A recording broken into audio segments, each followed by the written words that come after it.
course is called evolution. The cosmic context of involution and evolution, when viewed as the path taken on the soul's journey away from and back to the Creator, will be an important consideration when we later consider the creation and evolution of life on Earth. The typical portrayal of involution is a descending arc. Evolution begins as the point when the soul realizes its self-imposed isolation and chooses to move back to the companionship with its source. Whereas involution is a slippery slope, the long evolutionary journey of the soul back to its source is a lesson in patience. It is not at all clear when the souls began the descent into the physical universe. Although the initial burst of the Big Bang was apparently over in only a few brief moments, it took billions of years for matter to condense into the galaxies, solar systems, and planets that we can now perceive. The wandering souls explored many systems within the galaxies of the cosmos. Initially, a close connection with the spiritual realm was maintained. With the lowering of the vibratory energy rate that resulted from some souls' increasing involvement in the relative denseness of matter, the consciousness of the soaring souls drifted farther and farther away from the awareness of the spiritual first cause.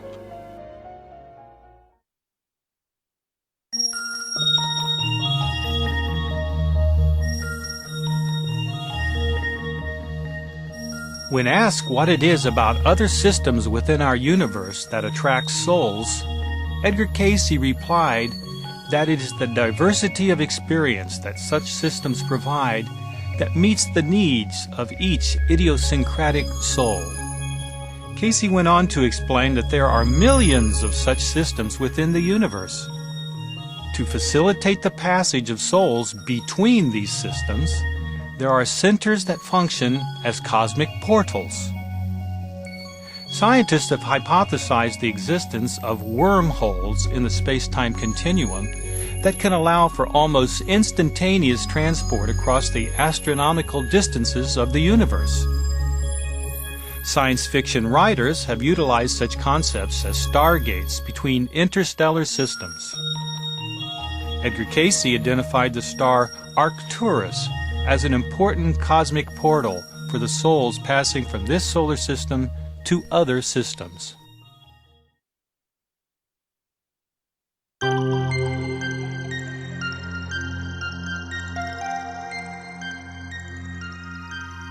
For those who ponder the question regarding the possibility of intelligent life elsewhere in the universe, Edgar Cayce's readings answer in the affirmative.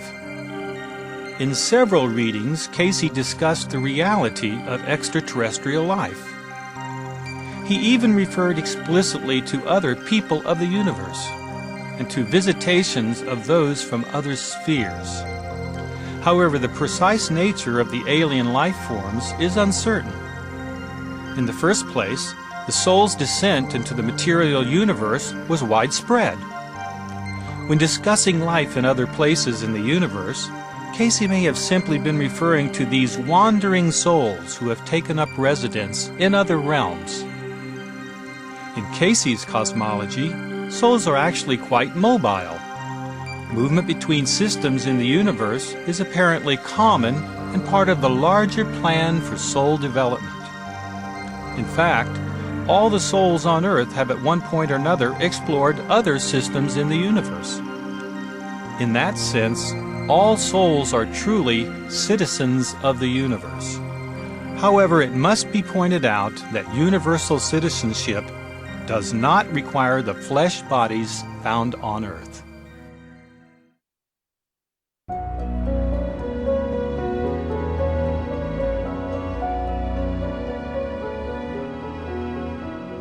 Eventually, a group of wandering souls discovered our local solar system with its hospitable sun and planets.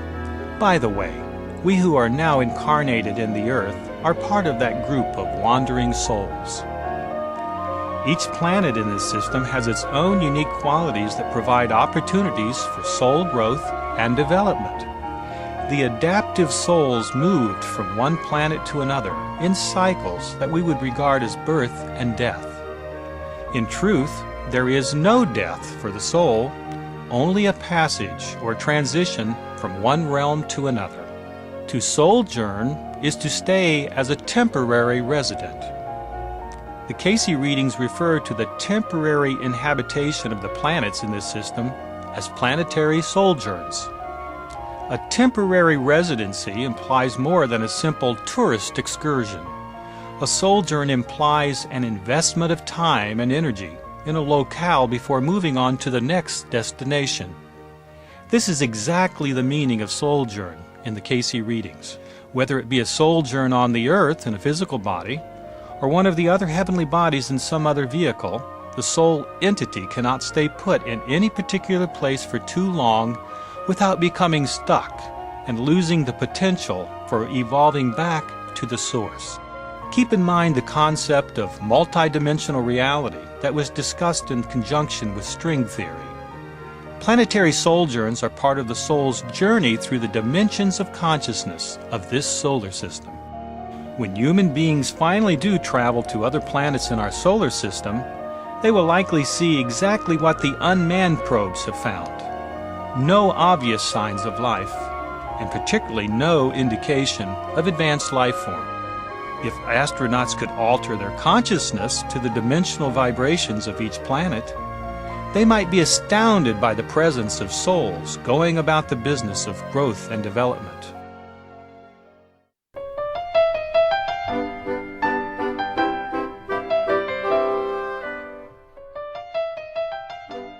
Cayce compared the activity in the various planetary sojourns to the educational programs of great universities that are known and revered for advanced specialized training. Just as a university may have a reputation for having a particularly good music, drama, mathematics, or business program, each planet in this solar system has its own special area of study and achievement. Thus, the planetary system, and cosmos as a whole, provides the soul with diverse opportunities to grow and develop. The ancients were aware of these patterns. The Greek and Roman pantheon of gods correspond to the planets to which they are associated. The unique characteristics of these gods form the lessons to be learned in the interlife education program. As the Bible and Edgar Cayce have noted, we are truly gods in the making. The planetary sojourns provide the classrooms for our advanced curriculum. In the sections that follow, we will take a brief tour of the cosmic universities in our local solar system and explore how they fit into the broader context of the soul's journey.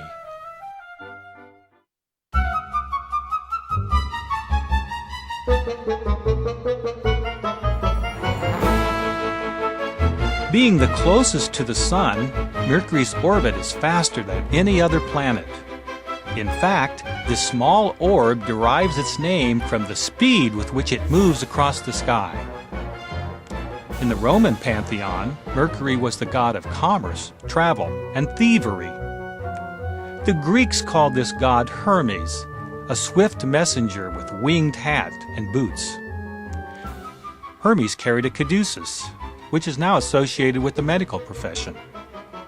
Traditionally, Mercury is known for quickness of wit, eloquence, and communications. These are qualities that Edgar Cayce also linked to the consciousness of this planet. In the readings, Mercury is the plane of consciousness dedicated to the development of high mental abilities. One reading ascribes 7 dimensions to this planetary sojourn.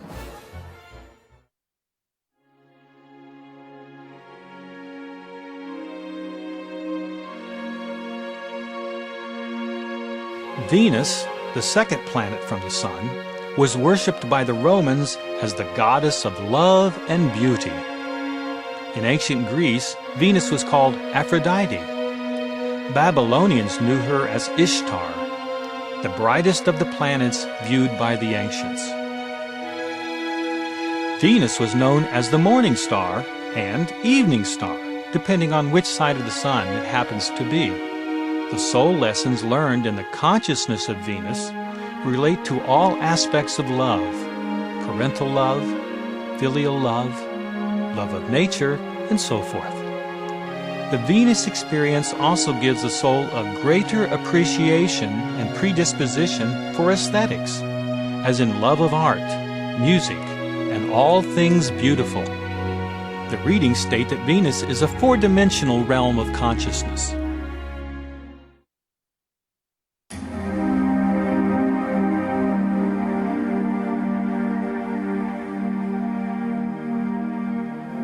Understandably, the three-dimensional experience of Earth is the most familiar of any in our solar system. In one primary respect, the Earth experience is a capstone for the soul's education in this little corner of the galaxy.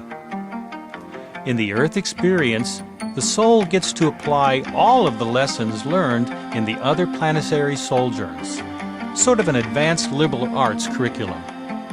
The primary lesson for each soul incarnating in the Earth's realm is to become master of the flesh body with its powerful organs of sensation, sensuality.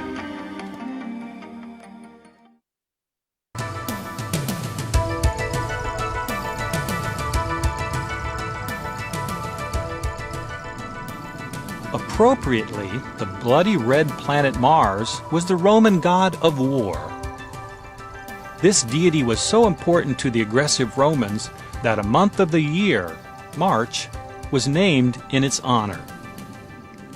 As a planetary sojourn for the soul, the single dimension of Mars consciousness projects energy and elicits activity.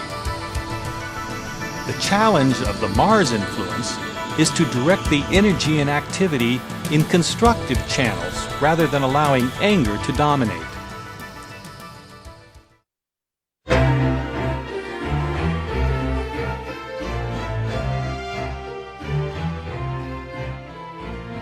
Jupiter, the largest planet in our solar system, was the king of the Roman gods.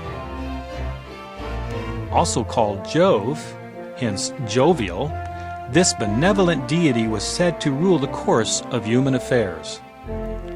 In the Cayce cosmology, the universal consciousness associated with Jupiter is usually positive in its emphasis on the strength, broadness of vision, and ennobling influences in all aspects of life.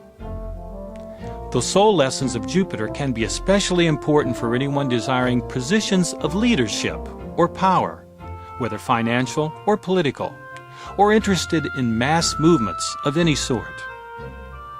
The readings most often described 5 dimensions to this important planetary sojourn.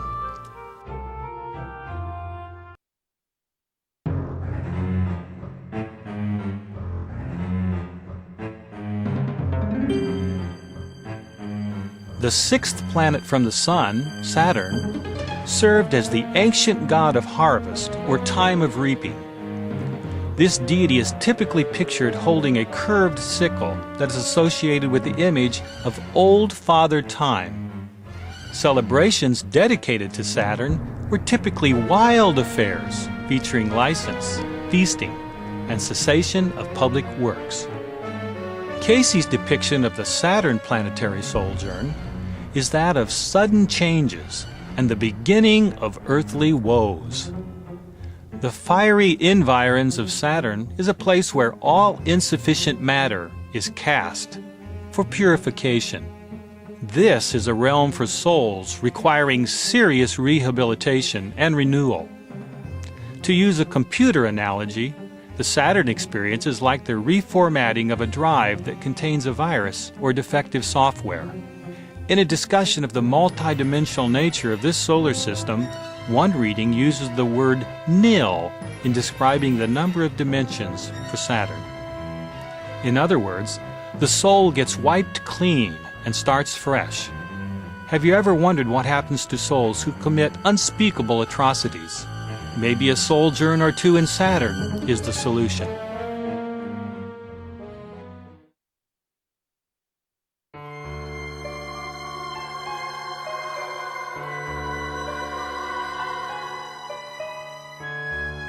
Uranus is the ancient Greek deity of the sky.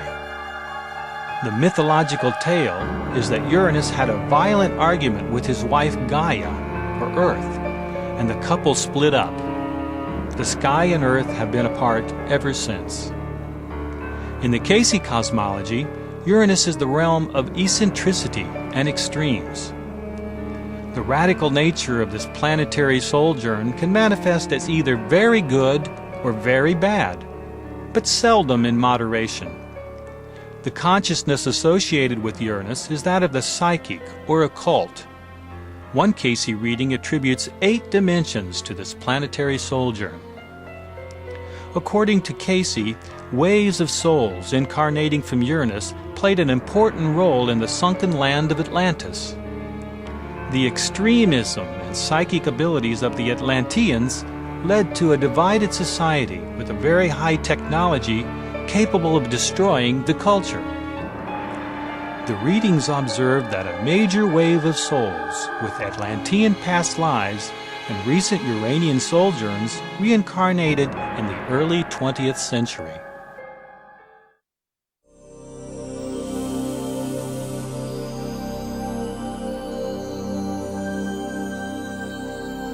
Neptune, the Roman god of the sea, was called Poseidon by the Greeks.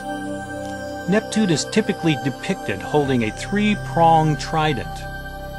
In the Cayce cosmology, Neptune is a sojourn of mysticism and spiritual insight. A precise number of dimensions is not given for Neptune. The readings simply say many. As with the ancient Greeks and Romans, the readings associated Neptune with water. Souls under the influence of Neptune were advised to either live near water, a benevolent influence that increases psychic or mystic powers, or avoid water, an adverse influence that could lead to maritime disaster.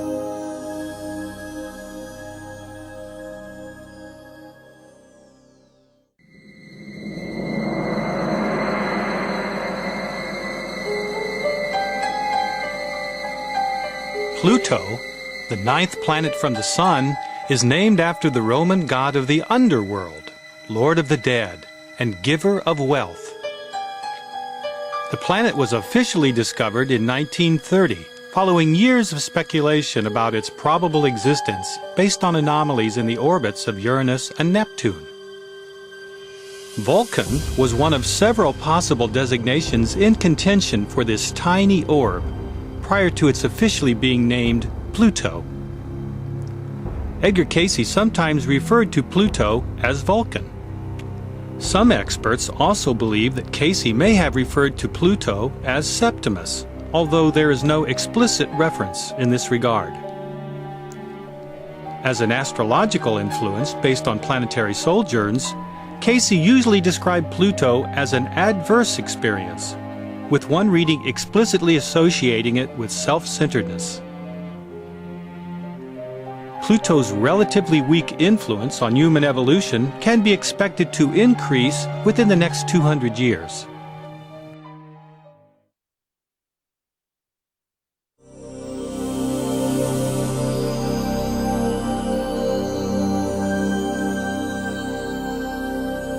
For those readers familiar with astrology, it may seem a bit peculiar to focus so much attention on planetary influences without even a mention of the constellations.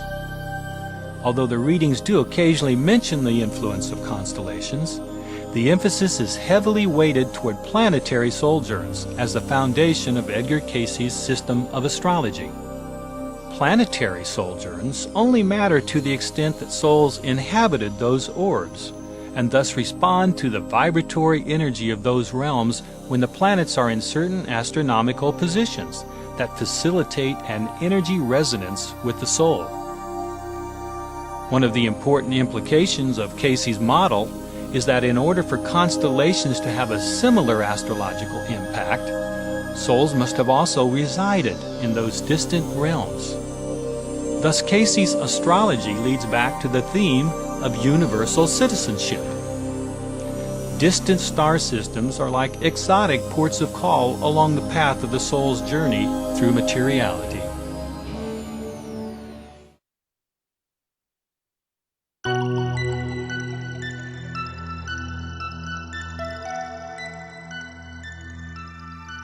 Ancient systems of astrology recognize the associations between planetary alignments and specific traits and urges.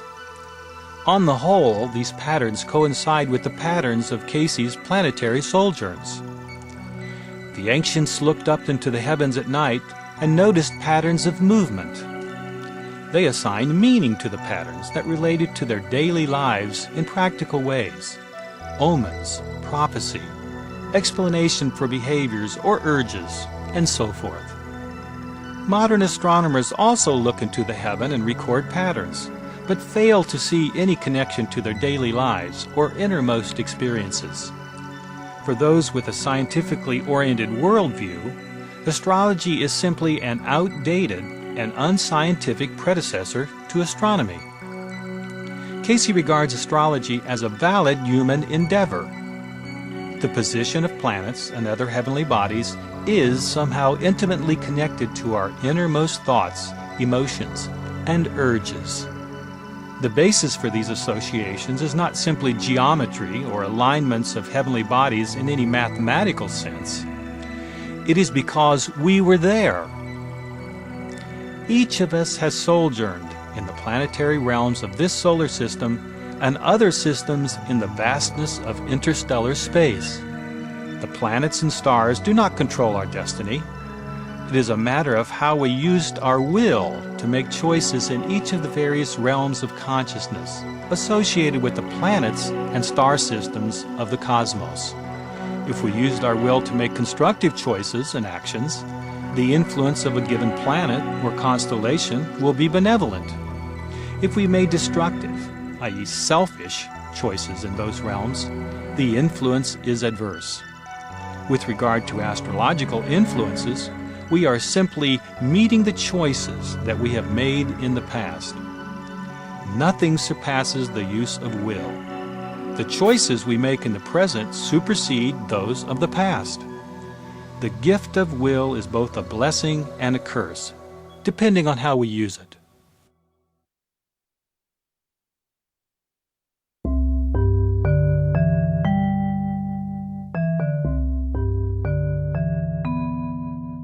In Cayce's cosmology, the human body is like a radio receiver and transmitter that is capable of receiving and sending information via subtle energies. This is the basis for how planetary sojourns, and astrology in general, influences our consciousness. We resonate to the planets and stars. Whether the vibration we pick up is a positive or negative influence depends on how we used our will in those realms. Of course, we have the choice to ignore the signal, just as we would a radio station that we find boring. To carry our analogy a step further, imagine that our ability to perceive the subtle vibrations associated with planets and stars is like a radio in an automobile that is traveling through mountains. The signal is sometimes stronger or weaker, or entirely undetectable, depending on where we are located in relation to the terrain and the signal. Likewise, as we travel through the universe, riding the surface of this planet, our bodies are more or less able to resonate to the vibration of heavenly bodies depending upon our relative position. Let me share a personal experience that is analogous to Cayce's model of the astrological influences. Several years ago, I had a pleasant trip to Costa Rica where I gave a series of lectures. Each morning, I walked in the neighborhood where I was staying and enjoyed the architecture, which included an impressive new government building. Several months after my trip, I walked past the television set that carried a news story about the government building in Costa Rica. Hostages had been taken and were being held in the building by men seeking the release of prisoners. As I watched the program, thoughts and feelings washed over me.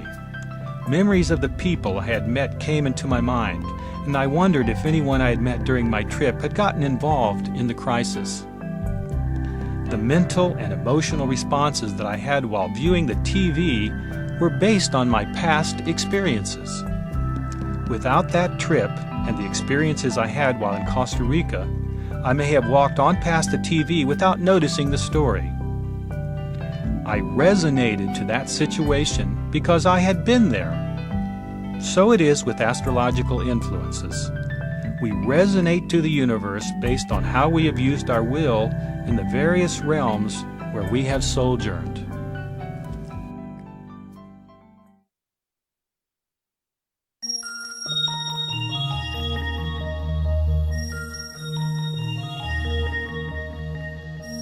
The image of souls taking flight from one planet to another is a common theme in ancient traditions throughout the world.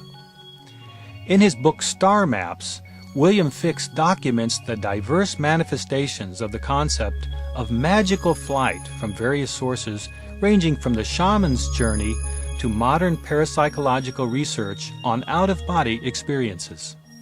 Of particular note is the pyramid text of Unas from ancient Egypt, that describes how the pharaoh periodically underwent a ritual near-death experience that allowed him to project out of body and into space. Based on these extraterrestrial excursions, star maps were created to portray the soul's flight and return as part of a dramatic initiation experience that provided the pharaoh with insights for leading his people. The star maps that were painted as murals on the ceilings and walls of pyramid temples are suggestive of the soul's planetary and stellar destinations between earthly lives. Thus, the recognition of our solar system and other star systems deep in space as the after-death realm of the soul provided a foundation for ancient Egyptian cosmology and the mystery religions of antiquity. Based on his research, Fix concludes that the message of the star maps and the many testimonies of antiquity is that man is older than the oldest bone on earth. Man was a conscious, sentient being before he came to earth. Perhaps to use the image suggested earlier, he appeared like hundreds of millions of tiny stars that had comprised a living river of light which flowed from an unnamable source. Man came freely of his own will and choice, descending en masse like a shower of sparks of light. Thus, the Egyptian star maps are archaeological testaments to the soul's inherent cosmic citizenship and mobility against the heavenly bodies that represent planes of consciousness beyond our present earthly sojourn. In addition to star maps, Mr. Fix has made some wonderful contributions to our understanding of human origins and destiny. We will consider another of his books, The Bone Peddlers,